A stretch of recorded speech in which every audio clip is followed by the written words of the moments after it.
예, 미세먼지 잘 듣겠습니다. 푸른 대한민국 만들겠습니다.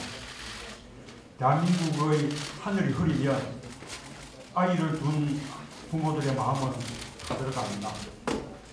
할 수만 있다면 아이들 대신 미세먼지를 다 마시고 싶은 심정입니다. 학교 가는 아이에게 할 수 있는 일이란 마스크를 씌워주는 것밖에 없습니다. 미세먼지로 인해 아이와 부모의 아침은 슬프고 걱정스럽습니다. 저는 지난 3월 21일부터 대선 공약에 담을 정책 제안을 문자로 받고 있습니다.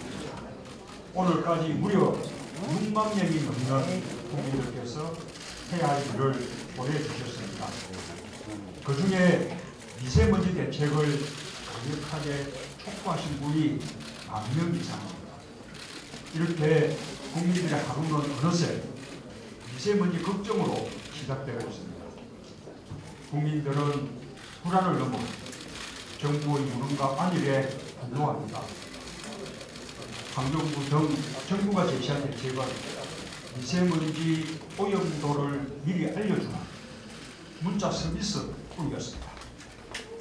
아이들은 미세먼지가 심한 날도 야외 활동을 하는데 정부는 가이드라인조차 없는 실정입니다. 미세먼지를 잡고 국민의 건강을 지키겠습니다. 정부의 정책 역량과 외교 역량을 모두 투입해서 푸른 대한민국을 만들겠습니다. 문재인의 미세먼지 대책은 크게 두 방향입니다. 하나는 원인을 잡는 것입니다. 미세먼지 배출 원인의 절반은 국내, 절반은 국외에 있습니다. 국내 산업 환경을 개선하는 동시에 외교 협력도 강화해야 합니다. 다른 하나는 당장 미세먼지의 위협으로부터 국민을 보호하는 것입니다. 강력한 미세먼지 관리 대책과 전담 기구가 필요합니다. 미세먼지 이렇게 잡혔습니다.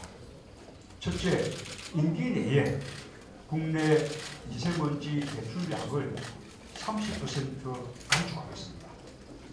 먼저 석탄 화력 발전 규모를 줄이겠습니다.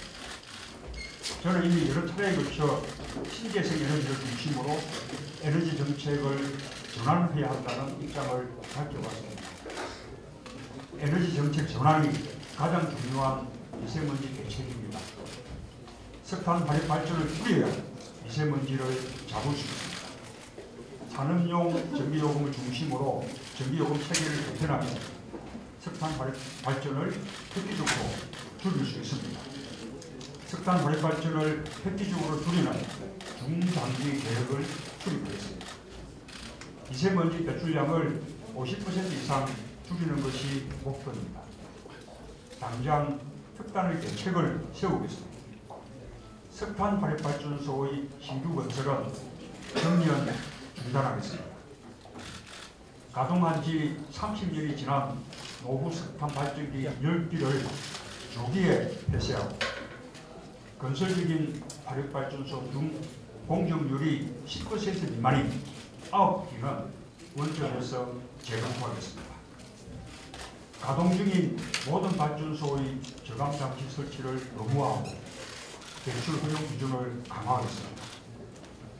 미세먼지가 특히 심각한 봄철에는 일부 석탄 화력 발전기를 일시적으로 셧다운하겠습니다. 봄철은 전력 비수기이기 때문에 천연가스 발전을 늘려서 전력 수요에 대응할 수 있습니다. 석탄 사용량을 줄이기 위해 석탄을 보급하여 에너지 발생 효율을 높이겠습니다. 미세먼지를 발생시키는 또 다른 요인은 경유차와 공장입니다. 친환경차 보급을 확대하고 산업환경과 생활환경을 개선하는 것도 함께 추진하겠습니다. 경유차를 줄이고 노후 경유차는 조기 폐차나 대체하는 방향으로 가야 합니다. 이미 많은 나라가 경유차 대출을 추진하고 있습니다. 개인용 경유 승용차는 중장기 계획을 세워서 개축시키고 노선버스 열도를 압축 천연가스로 바꿔내겠습니다. 대형 경유 화물차나 건설 장비는 미세먼지, 이산화질소 동시 저감 장치 설치를 의무화하고 설치 비용을 지원하겠습니다. 친환경차가 늘어야 합니다. 현재 50%인 공공기관의 친환경차 구입 의무를 70%로 높이겠습니다. 친환경 차량 구입 시 보조금도 확대하겠습니다. 전국적으로 전기차 충전 인프라를 조기에 구축하겠습니다. 전기 렌터카 보급을 촉진하기 위해 보조금, 법인세 감면 등 지원을 늘리겠습니다. 공장시설의 배출 기준과 배출 부과금도 강화하겠습니다. 현재 수도권에서만 시행하는 총량관리대를 충남권까지 확대하겠습니다. 지난해 총량제 사업장은 모두 410개소였지만 실제 점검이 이루어진 사업장은 61개소, 약 15%에 불과했습니다. 총량관리 규제의 실효성을 높이기 위해 단속 점검을 강화하겠습니다. 총량관리 대상 시설은 반드시 실시간 꿀뚝 감시 체계를 설치하도록 하고 설치 비용을 지원하겠습니다. 생활 환경 개선을 위해 도로 먼지를 제거하는 청소차 보급도 대폭 확대하겠습니다. 둘째, 강력한 미세먼지 관리 대책을 마련하겠습니다. 미세먼지 환경 기준을 WHO 권고 수준, 주요 선진국 수준으로 강화하겠습니다. 산업단지, 화력발전소, 공항, 항만 등 미세먼지 집중 배출 지역은 대기오염 특별대책 지역으로 설정하여 엄격하게 관리하겠습니다. 특히 국민들께서 고농도 미세먼지에 대처할 수 있도록 측정과 예보 인프라를 대폭 보강하겠습니다. 국민 맞춤형 예보를 위해 예보 전담 인력을 늘리겠습니다. 측정기 시설을 최신화하고 보급률도 높이겠습니다. 측정기는 어린이집, 유치원, 학교 등 교육시설 주변에 우선 설치할 것입니다. 아이들을 위해서는 별도의 기준과 대책을 마련하겠습니다. 학교 인근의 미세먼지 상황을 매일매일 알리겠습니다. 미세먼지 특보가 발령됐을 때는 학교장 재량에 맡기지 않고 의무적으로 어린이를 보호할 수 있도록 대응 기준을 강화하겠습니다. 실내 미세먼지의 기준을 강화하고 노후한 교실의 리모델링을 지원하겠습니다. 우리 아이들이 많은 시간을 보내는 학교에서 미세먼지에 노출되는 위험을 줄이기 위한 다양한 방안을 함께 추진할 것입니다. 어르신들도 특별히 보호받아야 합니다.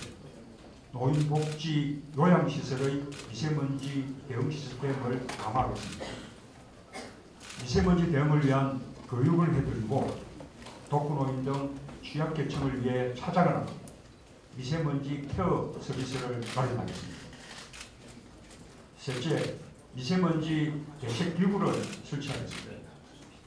미세먼지 대책이 시급하다는 것은 누구나 인정합니다. 하지만 에너지 정책, 산업 정책, 환경 정책과 관련된 경제 논리나 이해관계가 결합되기도 하고 정부 부처 간의 강조점도 다릅니다. 그래서 이를 조정하는 대통령의 강력한 의지가 중요합니다. 이를 뒷받침할 실효성 있는 기구가 필요합니다. 대통령 직속으로 미세먼지 대책 특별기구를 신설하겠습니다. 분산되어 있는 관련 부처들 간의 협력, 정부 부처와 지방자치단체 간의 협력을 강화하겠습니다. 특별기구는 미세먼지 배출량의 획기적인 감축과 강력한 미세먼지 관리 대책 등 미세먼지 종합 대책을 수립, 시행, 점검하게 될 것입니다. 넷째, 한중 정상 외교의 주요 의제로 미세먼지 대책을 다루겠습니다. 중국에서 날아오는 미세먼지가 우리 국민들에게 불안과 위협이 된 지 오래입니다. 하지만 현재는 장관급 회담 수준에서 한중, 동북아 미세먼지 협력을 논의하고 있습니다. 정상급 의제로 격상시키겠습니다. 미세먼지 이동에 대한 나자 간 정보 공유와 공동 연구를 강화하고 근원적인 오염물질 배출을 줄이기 위해 주요 배출원별 저감 대책과 기술을 공유하겠습니다. 저희 어머니께서 피난 내려와 처음 그대들을 보셨을 때 받았던 첫 인상은 온통 새파란 세상이었다고 합니다. 모두 가난했지만 파란 하늘, 깨끗한 공기와 함께 미래에 대한 희망을 키워서 아이들이 마음껏 뛰놀 수 있는 나라, 안심하고 숨쉴 수 있는 하늘을 돌려줘야 합니다. 우리는 푸른 대한민국에서 살아야 할 권리가 있습니다. 반드시 미세먼지 잡겠습니다. 감사합니다.